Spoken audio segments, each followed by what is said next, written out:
El error de 80 millones del Barcelona, cuando Deco y Ronaldinho envejecieron y nadie quiso verlo a tiempo. En 2008 el Barcelona pagaba 80 millones de euros al año a jugadores que ya no jugaban al nivel requerido.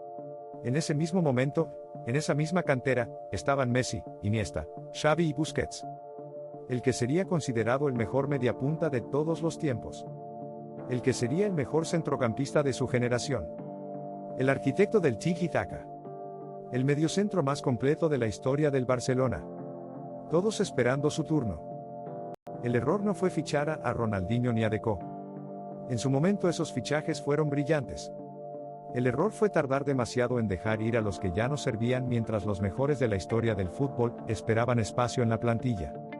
Y ese error tardó 18 meses más de lo necesario porque alguien en la junta directiva tenía una razón para no ejecutarlo que no tenía nada que ver con el fútbol. Bienvenido a El Error Millonario. Hoy vamos a analizar el periodo más contradictorio de la historia reciente del Barcelona. Los 80 millones pagados a jugadores que ya no rendían. La cantera que mientras tanto producía el mejor equipo de la historia del fútbol. La decisión que la dirección sabía que tenía que tomar y tardó año y medio en ejecutar. Y la razón exacta por la que ese retraso costó lo que costó. Quédate hasta el final porque la revelación sobre el salario exacto de Ronaldinho en su último año en el Barcelona, y el motivo real por el que la Junta tardó tanto en venderlo, un motivo que no tiene nada que ver con lo deportivo, es la parte de esta historia que más cambia la comprensión de cómo se toman realmente las decisiones en los grandes clubes de fútbol. Para entender el error necesitas entender cómo llegó el Barcelona a esa situación. El ciclo de los grandes jugadores y su costo cuando no se gestiona a tiempo. En 2003 el Barcelona fichó a Ronaldinho por 27 millones de euros. Ese fichaje fue la base del proyecto deportivo más exitoso de la historia del club hasta ese momento. Entre 2004 y 2006 Ronaldinho fue el mejor jugador del mundo, ganó 2 balones de oro consecutivos y transformó al Barcelona en el equipo de referencia del fútbol europeo. En 2004 llegó Deco como complemento perfecto en el centro del campo. En 2004 llegó Eto'o como delantero de primer nivel.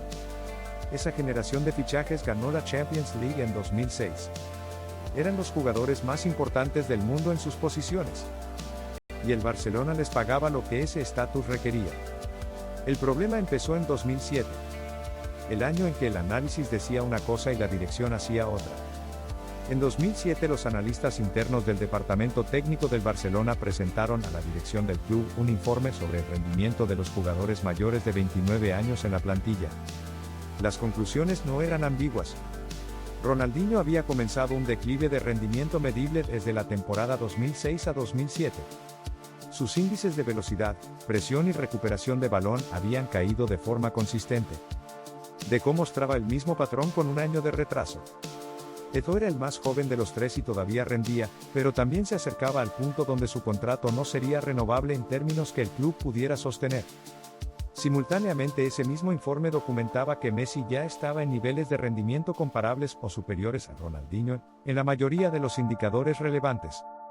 Que Iniesta y Xavi juntos eran más eficientes en el centro del campo que cualquier combinación que incluyera a Deco.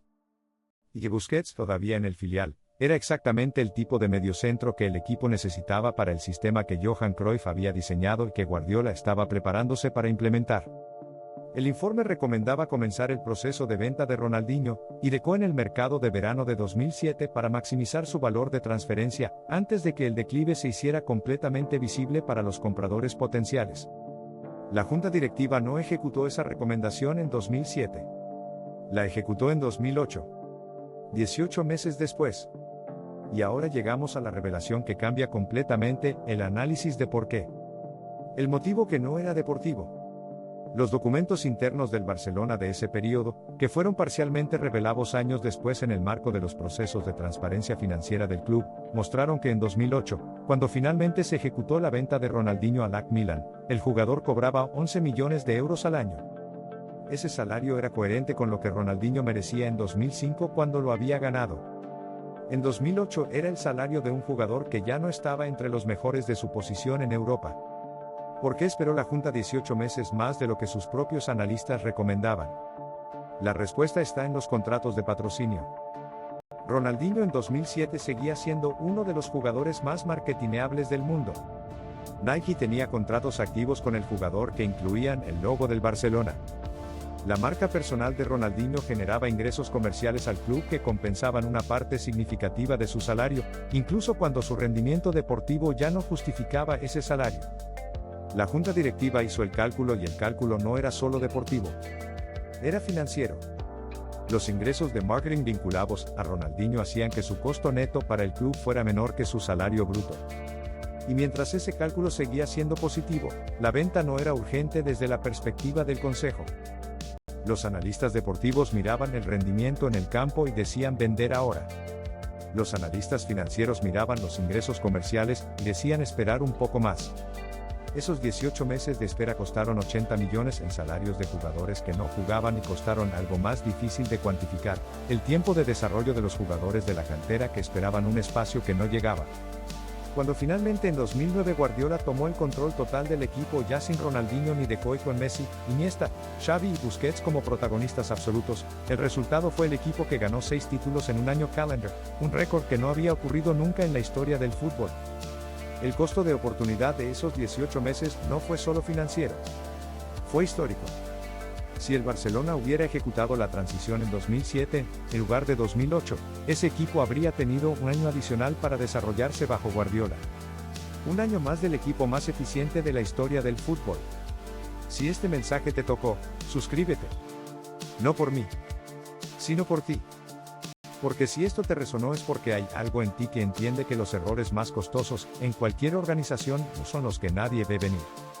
Son los que todos ven venir, los analistas lo documentan, las señales son claras, pero alguien en la cadena de decisiones tiene una razón para retrasar la acción necesaria que no tiene nada que ver con el problema principal.